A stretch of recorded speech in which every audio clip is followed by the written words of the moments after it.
मिश्रा जी अखबार पढ़ने की कोशिश कर रहे थे। केवल मोटे मोटे अक्षर ही पढ़ पा रहे थे, क्योंकि छोटे अक्षर तो धुंधले दिख रहे थे। दरअसल कुछ सप्ताह पहले नज़र का चश्मा गलती से टूट गया था।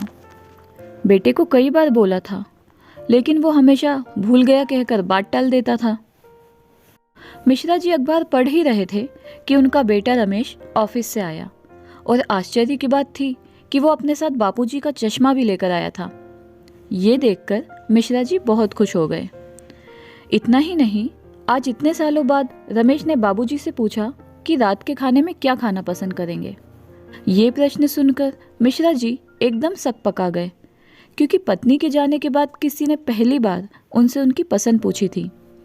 अचानक से हुए इस प्रश्न से सकपकाए मिश्रा जी ने बोल दिया कि बहू जो बना लेगी वही खा लेंगे। लेकिन आज पता नहीं रमेश को क्या हो गया था, जिद करने लगा कि बाबूजी क्या खाएंगे, तो मिश्रा जी ने डरते हुए भिंडी की सब्जी बोल दी। दूसरे कमरे से झांकती संगीता रमेश के इस व्यवहार को देखकर आश्चर्यचकित भी थी और गुस्से में भी। बाबूजी से 10 मिनट मीठी बातें करके जब रमेश अपने कमरे में गया तो संगीता ने प्रश्नों की बौछार कर दी। कहने लगी, तुम तो इस सप्ताह बाबूजी को वृद्धाश्रम छोड़कर आने वाले थे, तो अचानक से इतना प्यार कैसे उमड़ पड़ा? उनका चश्मा भी बनवा लिया और सब्जी भी उनकी पसंद की बनवाई जा रही है। आखिर हो क्या गया है तुमको?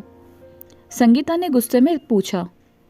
रमेश बात को टालने लगा, लेकिन संगीता के गुस्से के आगे उसकी एक न चली, तो झुंझलाकर बोला कि वो बस एक सिद्धि प्राप्त ज्योतिषी की वजह से।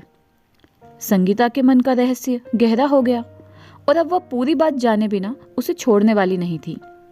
रमेश पर जोर देने लगी कि उस ज्योतिषी की वजह से कैसे, बताओ मुझे। रमेश ने भी बता दिया कि मैं उनसे अपना भविष्य जानने गया था, बस। इसके आगे वो कुछ बोला नहीं। आखिर संगीता आधी अधूरी बात जाने बिना रमेश को कैसे छोड़ सकती थी? अब तो वो आग बबूला हो गई और रमेश को पूरी बात बताने को बोला।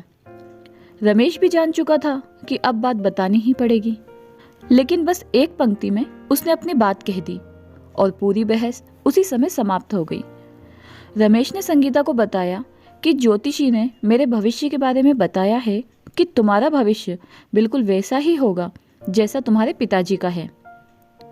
चर्चा समाप्त हो गई। बाबूजी को अब वृद्धाश्रम जाने का ख्याल त्याग दिया गया।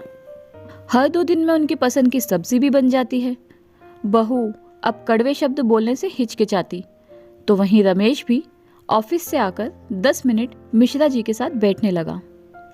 तो देखा आपने, इंसान अपने मतलब के लिए किस तरह से अचानक बदल जाता है। दोस्तों, ये थी हमारी आज की कहानी। आपका क्या कहना है इस कहानी के बारे में? कमेंट करके हमें ज़रूर बताएं। वीडियो को लाइक करके चैनल को सब्सक्राइब कर लीजिए, ताकि आने वाली वीडियो आपको तुरंत मिले। मैं मिलती हूँ आपसे अगली कहानी में। तब तक के लिए धन्यवाद।